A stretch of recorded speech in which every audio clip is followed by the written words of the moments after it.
اعوذ باللہ من الشیطان الرجیم بسم اللہ الرحمن الرحیم۔ السلام علیکم حضرات۔ آج کا جو ہمارا سبق ہے وہ ہماری دنیا کے لیے ہے اور آخرت کے لیے بھی۔ آج کے اس پرفتنہ دور میں ہر شخص کی خواہش ہے کہ معیشت بھی بہتر ہو اور زندگی بھی پرسکون ہو۔ تو معیشت کو بہتر اور زندگی کو پرسکون کیسے بنا سکتے ہیں؟ اللہ تعالیٰ نے قرآن مجید میں کیا فرمایا ہے؟ اگر ہم کون سے کام کریں تو یہ چیزیں حاصل کی جا سکتی ہیں؟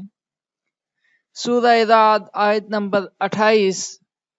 اللہ رب العالمین نے فرمایا ہے، یاد رکھو دلوں کا اطمینان اللہ کے ذکر میں ہے، الا بذکر اللہ تطمئن القلوب، اور بے شک دلوں کا اطمینان تو اللہ کے ذکر میں ہے۔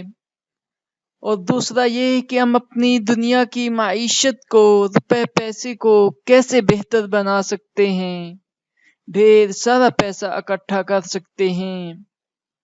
اللہ تعالیٰ نے فرمایا سورہ طٰہٰ آیت نمبر 124، جس نے میرے ذکر سے منہ موڑا اس کی معیشت تنگ ہو جائے گی، اور قیامت کے دن ہم اسے اندھا کر کے اٹھائیں گے۔ تو اللہ رب العالمین ہم سب کو اپنے احکام پر عمل کرنے کی توفیق عطا فرمائے تاکہ ہم یہ فائدے حاصل کر سکیں۔